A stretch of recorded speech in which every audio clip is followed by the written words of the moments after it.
Türkmenistanda ayazly howada ýylada şulgamy izli ýyzyna sandan çykýar adamlar ýylylyksız galýar.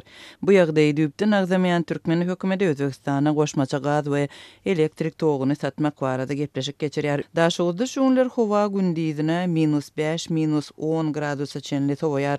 Ayazly howada ähli ýerleriň gaz ýyladyş gazandary hatardan çykýar. Bu barada Azatlyň ýerli habarçylary maglumat berýärler.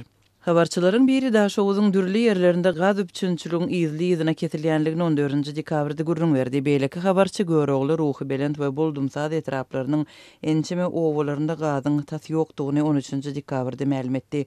Bu ýagdaýda öýler, mekdepler, çagylar, baglary, keselhanalar, ören sowuk, okuwçylar klasslarda palto giýip oturýar. Göreoglynyň etrap keselhanasynda bolsa şertler has agyr. Elektrik peşleriniň binanyň içinde geçirji simler basışı götürpülmän, tok hem kesilýär. Bu ýagdaýlar sebäpli näsawlar öýlerinden gatnap bejergalýarlar. Dip habarçymyz aýdýar. Boldumsaz etrawynyň käbir kiçirek ýaşaýyş nokatlarynda şol sanda almalyk we medeniýet owalarynda hem ilat ýylynmak meselesinde kösenýär. Gazyň elektrik togynyň kesilmegi adamlarda kynçylyk töredýär. Yerli ilat odun ýakyp ýylynýar. Mekteplerde dizel we beýleki ýanygyç serişdelerinden işleýän peçleri edinmek we ulanmak aladat edilýär. Habarçylar Boldumsaz we Göreogly etraplarynda häkimliklere we yerli gaz edaralaryna günde ýüzlerçe jaňlaryň we şikaýatlaryň edilýänligini adamlaryň köpçülikleýin barýanlygyny aýdarlar. Olaryň sözlerine görä, şeýle hem bolsa bu ýagdaýda etraplaryň gaz üçünçülük edaralarynyň gyssa gara edýän işleri ýeterlik netije bermeýär. Gaz edaralary gysha taýýarlyk görmezden geldi. Inne adamlar haçan gyşyň -20 gradus aýazyna gazsyz galanyna gysha taýýarlyk işleri başlanýar. Tomusty svark üçin elektrod we beýleki kevşir enjam üçin karbid kislorod bolmady diýen bahanalar bilen zerur işler edilmedi. Dip anonimlik şertinde gürleşen yerli çeşmeleriň biri gurrun berdi.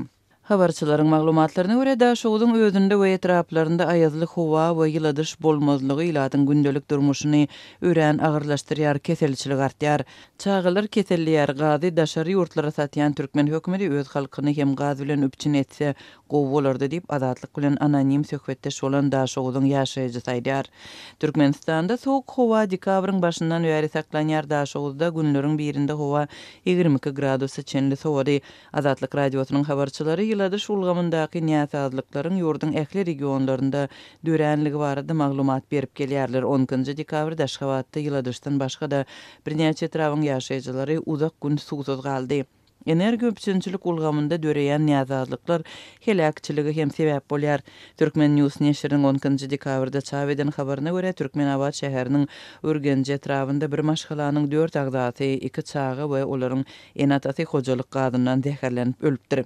Türkmenistanyň hökümeti we döwlet mediasy aşa sowuk howa zararly ilatyň duçar bolýan kynçylyklary, şol sandy helakçylykly ýagdaýlary düýpden agzamaýar. Bu aralykda türkmen resmileri goňşy Özbegistany goşmaça gaz we elektrik togyny satmak barada gepleşik geçirýär. 10-njy dekabrda prezident Serdar Berdimuhammedow Özbegistan Respublikasynyň prezidentiniň administrasiýasynyň başlygy Sardor Umruzakowy kabul etdi.